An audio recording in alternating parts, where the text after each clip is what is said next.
terima kasih Anda masih bersama Kongko dan masih membahas topik seputar perayaan Hari Trisuci Waisak. Baik, tadi cukup menarik berbicara mengenai naga di kelahiran Pangeran Siddhartha itu. Mungkin ini bertepatan juga dengan tahun naga. Apakah ini merupakan tahun yang sangat-sangat laki? Silakan Pak Edi. Bagi kita semua tahun adalah tahun yang beruntung. Iya, luar biasa ya. Yang penting batin bersih. Iya, bersih. Ya. Jadi kalau kita saksikan, kalau Pak Jehri juga ke wihara-wihara yang ada ya, terutama wihara Mahayana ya, itu sudah disediakan patung Buddha kecil, yang dimana tangannya kebanyakan menunjuk ke atas. Ya, telunjuknya. Ya, telunjuk ke atas yang menunjukkan bahwasanya ini adalah memang dia adalah sebagai apa Bante istilahnya Bante dalam bahasa ininya. Jadi Buddha mengatakan Setohang Agatmeloka, Setohang Agatmelokasa. Jadi beliau mengatakan inilah kelahiranku yang terakhir. Inilah kelahiranku di mana setelah ini nggak ada kelahiran lagi. Jadi beliau itu yang teragung, yang termulia gitu. Jadi memang saat beliau Bodhisatta lahir ini, jadi sambil menunjukkan jari ke atas dan sambil berucap tersebut, sebelumnya juga jalan 7 langkah ya. Jadi di atas bunga teratai. Jadi setiap langkah itu tumbuh bunga teratai ya. Jadi beliau ini Bodhisatta ini lahir dengan keadaan berdiri ya. Jadi dengan keadaan berdiri bersih tanpa berlumuran darah. Jadi semua air hujan panas dingin dari angkasa, dari surgawi bertaburan. Terus bunga-bunga belum waktunya mekar, semuanya bermekaran tubuh. Intinya sangat agung ya. Iya, sangat agung. Kita akan terima teleponnya Agung ini. Selamat sore, Kongko. Iya Pak Riki. Ini saya dari Bapak Istri. Ya, cukup setia kan ya Pak Riki. Kenapa kerja tanggal 20? Kenapa Waika harus mandikan Buddha Rupang? Bante, terima kasih. Iya, terima kasih. Ini lagi kita Bapak Riki, ngomongin ini. Kita lanjutkan aja ya. Pemandian Buddha Rupang tadi. Jadi karena tadi cerita seperti itu, katanya itu sumber airnya itu adalah dari para dewa dan naga-naga. Nah, jadi saudara-saudara kita umat Buddha, terutama di Hong Kong, di Macau, di China, Taiwan tuh, mereka juga melakukan seperti itu. Pada waktu mereka memandikan Buddha kecil, ya, itu sebagai satu simbolik tanda ini adalah mereka starting kehidupan yang baru, yang lebih bersih, yang lebih segar, menyucikan diri. Ya, menyucikan diri, dan mereka melangkah dalam kehidupan yang baru tanpa beban. Ya. Terus yang kedua, berapa kali Pak Edi? Ya, itu biasanya mereka 3 kali. 3 kali 3 ya? kali mereka siram dari bagian pundaknya atau tubuhnya begitu.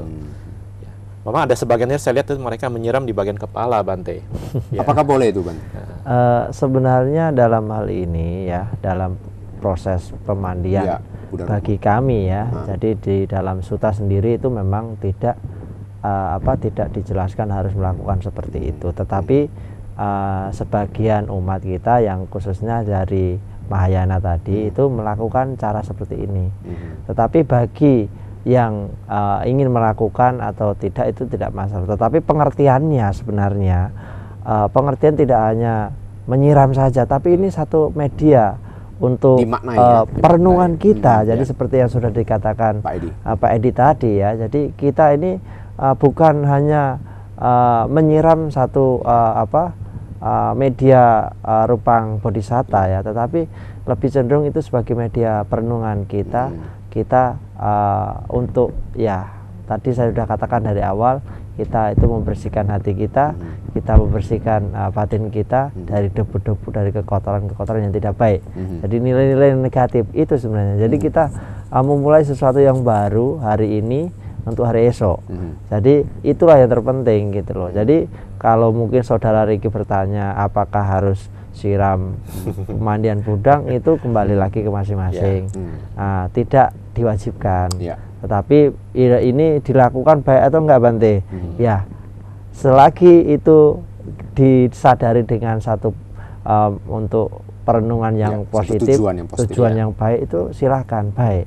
Tetapi kalau kita kok hanya ikut-ikutan nyiram tapi nggak ngerti Ya, maksudnya. tidak tahu maknanya ya. Nah, Itu ini useless ya sangat kurang bijaksana. Makanya bagi umat semua yang sore ini menyaksikan ya, kami harap ya ketika kita melakukan hal tersebut maka kita harus tahu makna daripada apa kita melakukannya itu.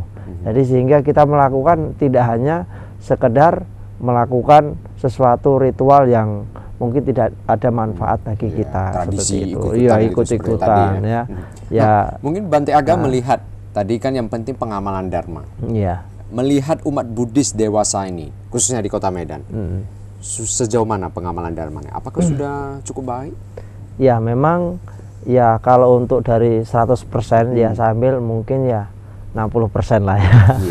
Ya, jadi memang ini semakin meningkat ya Buddhis di Medan, terkhusus ini untuk umat Buddha sendiri ya, dalam melakukan satu praktik atau pengamalan daripada Dhamma itu. Terbukti bahwasanya umat yang sekarang melakukan retreat atau yang setiap minggunya melakukan kegiatan meditasi dan puja bakti di wihara-wihara serta melakukan kegiatan-kegiatan dhammato atau mungkin dhamma kelas di tempat-tempat luar wihara itu sudah mulai meningkat di Medan ini. Jadi saya lihat juga dari sosial sendiri, dari bentuk-bentuk perwujudan yang mungkin memang dianjurkan oleh Buddha melalui berbagi kasih, kemudian seperti yang tadi sudah dikatakan ada function, sudah mulai meningkat ya di Medan ini. Jadi ini satu hal yang memang cukup membahagiakan,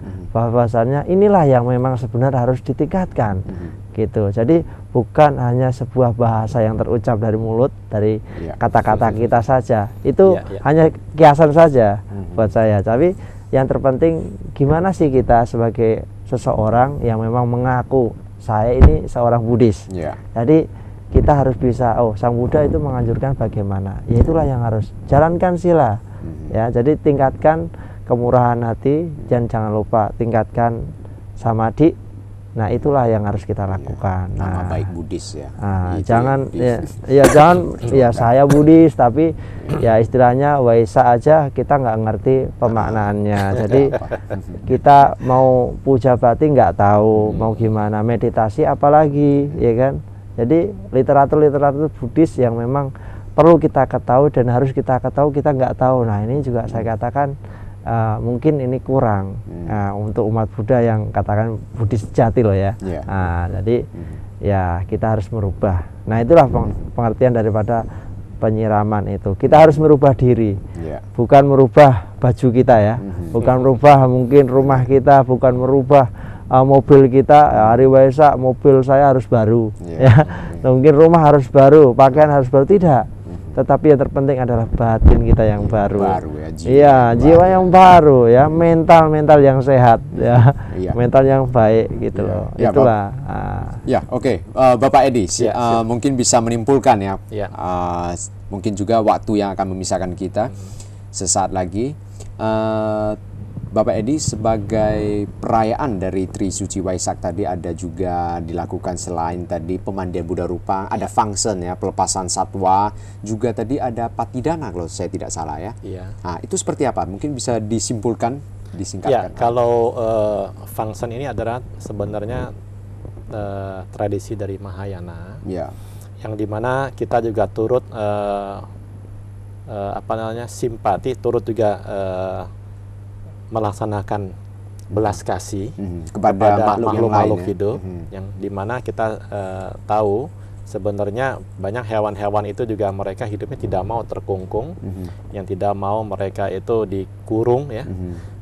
Harusnya kita juga memberikan kebebasan kepada dia. Kalau patidana seperti apa? Patidana sih pada dasarnya juga hampir sama, tapi itu tradisi daripada Theravada ya Bante ya. Ya, itu pelimpahan jasa, jadi istilahnya kepada leluhur sanak saudara yang sudah meninggal gitu. Kalau di ini kan Ulambana ada istilah di Mahayana, kalau di Theravada itu patidana.